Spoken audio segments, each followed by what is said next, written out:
सोचिए, एक ऐसा योद्धा जो राजा नहीं था और ना सिंहासन का वारिस था, लेकिन फिर भी दिल्ली की गद्दी पर बैठा था। और सामने था एक 13 साल का बच्चा जिसके पास ना तो अनुभव था और ना ही सेना संभालने का हुनर, लेकिन इतिहास को कुछ और ही मंजूर था।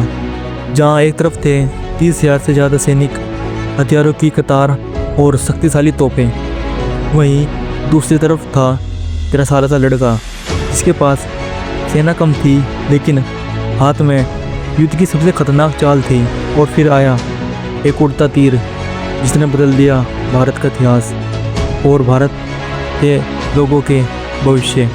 आज की इस वीडियो में जानेंगे कि पानीपत के दूसरे युद्ध के बारे में। साल था 1556। बाबर के बाद हुमायूं बादशाह बना, लेकिन अचानक हुमायूं की मौत ने मुगल साम्राज्य हिला दिया। दिल्ली की गद्दी पर बैठा अकबर, जिसकी उम्र सिर्फ 13 साल थी, लेकिन असल सत्ता बैरम खान के हाथ में थी। लेकिन इस कमजोरी को एक आदमी ने अच्छी तरह पहचाना और जिसका नाम था हेमचंद विक्रमादित्य, जिसे इतिहास में हम हेमू के नाम से जानते हैं। हेमू कोई साधारण व्यक्ति नहीं था, वह एक व्यापारी का बेटा था, लेकिन साहसी व कुशल योद्धा होने की वजह से वह अफगानों का सेनापति बन गया और लगातार 22 युद्ध जीत चुका था और मुगल शासक हुमायूं के गवर्नर तारदी बेग को हराकर दिल्ली का शासक बन गया। अब सवाल था कि पंजाब में बैठा अकबर क्या दिल्ली वापस ले पाएगा? और फिर अकबर दिल्ली जीतने के इरादे से बैरम खां को सेनापति बनाकर 10,000 सैनिक लेकर पंजाब से पानीपत के मैदान में आता है। जब दोनों सेनाएं आमने सामने थी, जहां हेमू के पास थे 30,000 से ज़्यादा सैनिक और 1500 जंगी आती, वहीं अकबर के पास थे 10,000 सैनिक और संख्या में अकबर सेना कम थी, लेकिन अकबर के पास थे तो गोला बारूद और कुशल युद्ध नीति। जब युद्ध शुरू हुआ तो हेमू ने जो सोचा था वह किसी ने नहीं सोचा होगा। वह खुद हाथी पर बैठकर सीधे मैदान में उतर गया। हेमू मानता था कि मेरी सेना अकबर की सेना से 3 गुना अधिक है और मैं लगातार 30 युद्ध जीत चुका हूँ, इसलिए यह युद्ध जीतना मेरे लिए आसान बात है। और हेमू के इस ओवर कॉन्फिडेंस ने जीती हुई बाजी को हार में तब्दील कर दिया। तो दोस्तों, हुआ कुछ ऐसा था कि जब हाथी पर बैठा हेमू मुगल सेना को कुचलना शुरू किया तो मुगल सेना पीछे हटने लगी।